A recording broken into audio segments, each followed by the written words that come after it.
In today's video, I'm going to be talking about games or should you train? This is a huge question right now because you see a lot of online coaches saying train, train, train, and quit AAU and stop playing AAU. While there's a lot of people in your life, maybe parents, coaches for sure, saying AAU over training, or at least AAU and still train on the side.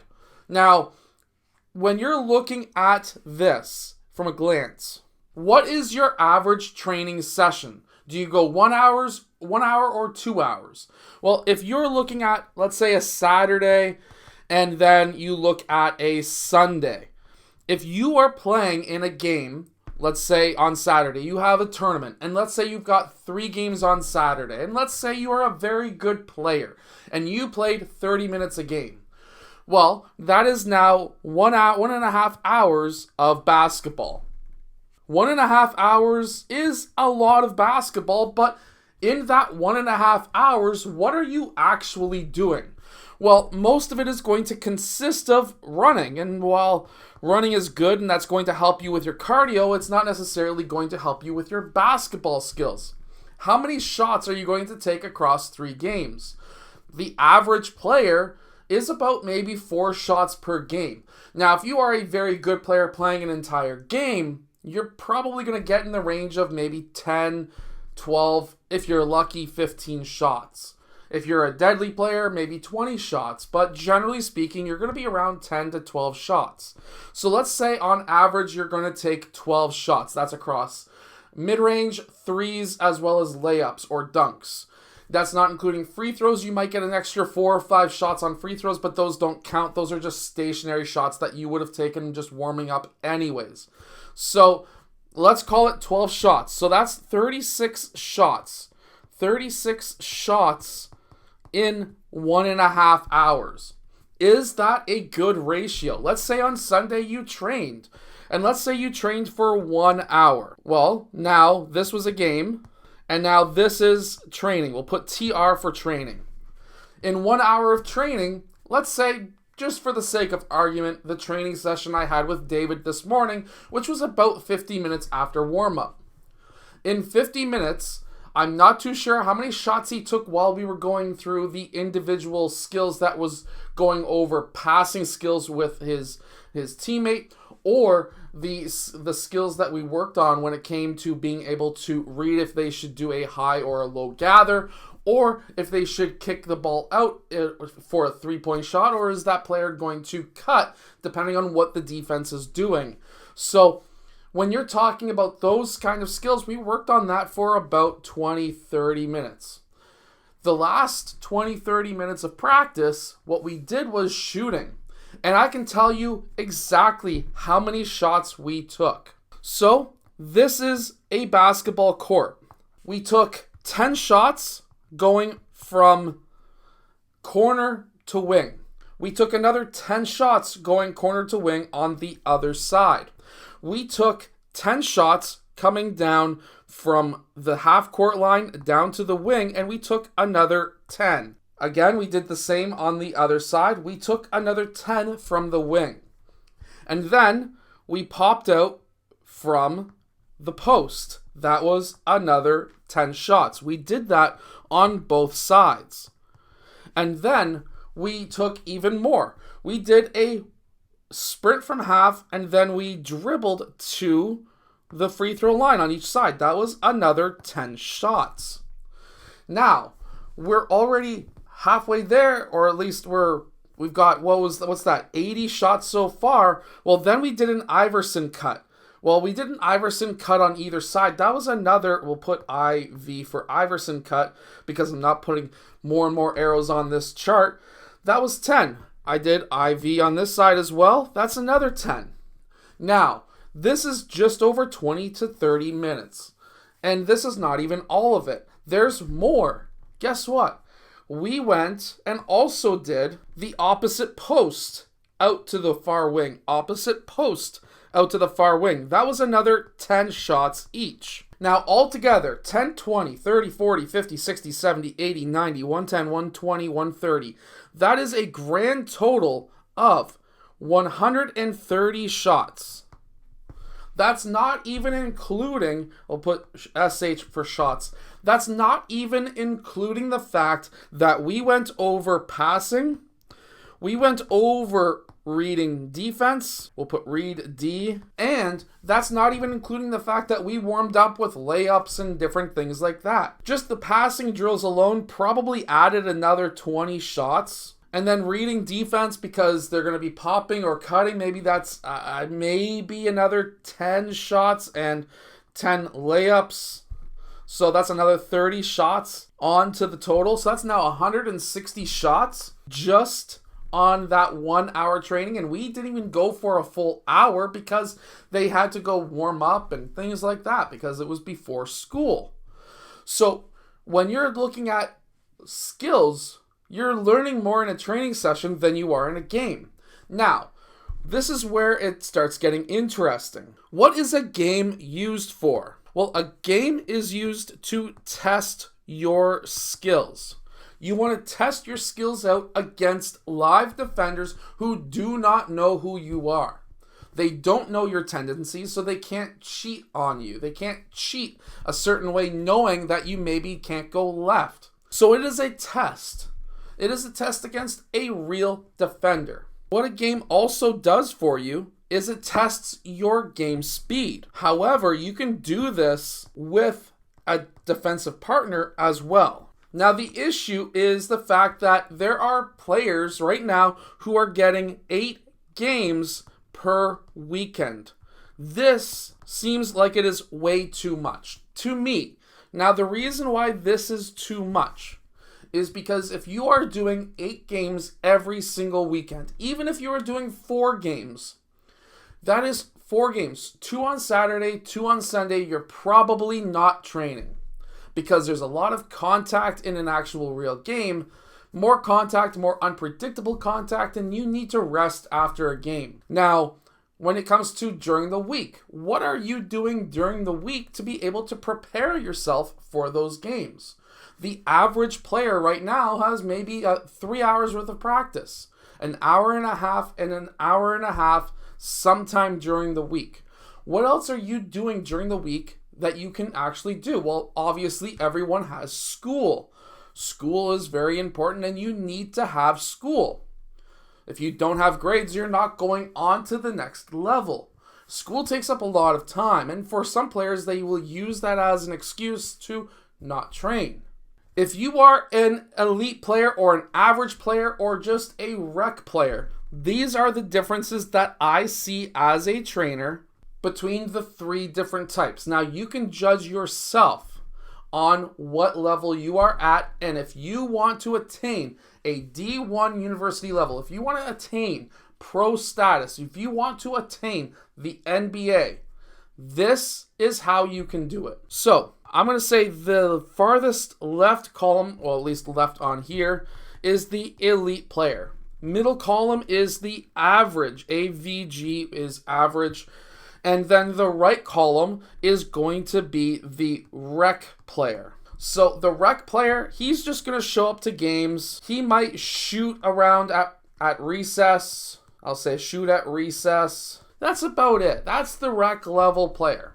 If you are rec level, your next step is to try and get to average, because if you go from rec level to elite, you are going to burn out because you are not used to it. Either your body is going to get injured, your body is going to start hurting, and you're going to say, screw this, or you're just going to say, this is way too much work. So you need to build yourself up to average. Average player, sadly to say, is about 8 to about 16 games per month. Now, is this a lot? Yes, no, depends. The elite player, they range. The elite player, depends on who you look at, ranges. But the average player will be 8 to 16 games per month. When it comes down to it, what's the next thing that they will do? Well, the average player will also shoot at recess. There's no difference there. We'll put REC for recess. What else are they going to do? Well, they have team practice. And a team practice is, we'll just say PRACT for practice. Let's say 3 hours a week. And then they're probably going to have maybe one training session. That's generally what I will see with an average player. One, I'll make it look like a number, training, and that'll be about 1 hour. So altogether, they are about 4 hours worth of basketball per week for about an hour to 2 hours worth of games every weekend. So you're on par, you're at the same amount of practice versus the same amount of games. The elite player, there is two different types. There is the games style player and there's the training style player, and I know both types. Now, when you start looking at this, I will blow it up just a little bit for the games. They are going to be somewhere between 10, which is crazy, and 20 games. That's a lot in my opinion. The training style player, he's probably going to be in that 4 to about 8 games. And when it's off season, he may not even be playing games at all. For team practices, if you're looking at the games player, for team practices, this is not individual skills. This is not small group training. This is team practices. They're probably going to be getting, if they are an elite player, which means that if they're high school, they're probably going to a prep school, which means they do a team practice even in the off season every day after school. So that right there is 5, 6, 7.5 hours. I'm not just randomly throwing out numbers. It's an hour and a half. It's 2 hours. Sorry, it's 2 hours. 2 hours. What am I thinking? 2 hours every day. So that's 10 hours after school. So 10 hours of team practice. And then they're probably also going to be having an AAU team because they're playing 10 to 20 games. And if this is the off season, a lot of them are doing 2 teams. I know one player who is doing Canada Elite. I think he also does UPlay, Team Ontario, Team Canada. 4 teams, crazy. But either way, an average player is going to be who's at the elite level. They're going to be playing for 2 teams, which means that they're getting another 6 hours of team practice if they go to a mall, which they usually don't. But that's a different thing altogether. And then they're probably also going to be doing individual skills training, at least from what I see, maybe 3 hours a week. So skills, I'll put it like that, and that is going to be about 3 hours a week versus the training style elite player. With them, they're still going to get that 10 hours of team practice. But now they're training on the weekends and they're training before school as well. So if they're doing 1 hour, let's say 4 times a week during the week before school, that's 4 hours plus an extra an hour and a half on Saturday, hour and a half on Sunday, which now you're looking at about 7 hours of individual skills. Now you may be looking at this saying, well, the game style player, he's doing more because look at how much hours on the court he has versus the training player. So if we actually break this down, on court time, let's say each game is 30 minutes on actual court time, but that's just on court. You're not necessarily going through a skill the entire time. It's mostly running. So when you're looking at games, 30 minutes, 4 games, let's take the smaller average number of 4 games, that's 2 hours plus team practice, 10 hours of team practice, so now you're at 12 hours. Now 7 hours of skills, 19 hours on court. Now, if we look at the game player, well, right away, 10 games, 30 minutes, that's 3 hours. 10 hours, that's 13 hours, 19 hours with other team practices. And now he's at 22 hours. 22 hours. Now, you may be thinking, well, the game player has a heck of a lot more time on court. 3 hours per week more. But now you have to ask yourself, well, 7 hours of skills, individual skills, where you can get 10 times the amount of shots up versus only 3. This is the part what really does set players apart. I personally believe that the players who are training are going to be ending up a lot better than the ones who are playing games because they're getting actual more time with the ball in their hands, which is a massive advantage. Now, obviously, we all want to be elite players. It takes a special certain somebody to actually become an elite player. It doesn't just happen overnight. But also, you have to remember that there is a recovery time for everything as well. You also have to have time in the weight room to become stronger. You have to be able to have the recovery needed. Does that extra 3 hours on court allow you to get that recovery that you need? If you think about it, that 3 hours of difference that we see right there, if you were to take the games away from this player, now you are equaling the exact same with less individual skills time. That's where you're going to be able to improve your shooting. Individual skills is shooting. This is important, massively important. Your dribbling is also extremely important. But what's more important than dribbling, in my opinion, is passing.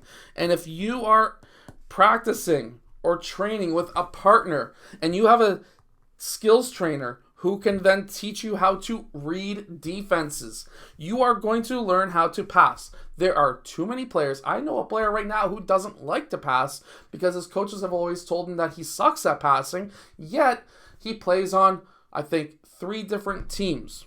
And he tells me, or at least he's told me about 3 years ago, that he is afraid of passing, and he just told me recently that he's still afraid of passing. So practice more with passing so that you can become a good passer. That's what they want at the next level. You're not going to be entering a university system that doesn't have a dedicated scorer. You're not going to be the dedicated scorer your first year. Whether you're going into pro or college, you're not going to be the dedicated scorer unless your name is LeBron James, Michael Jordan, Kobe. Even Kobe Bryant was not the dedicated scorer his first year in the NBA. So, what does this tell you? Learn how to pass. Anyways, I hope that this video has helped you. Less games is sometimes more for you.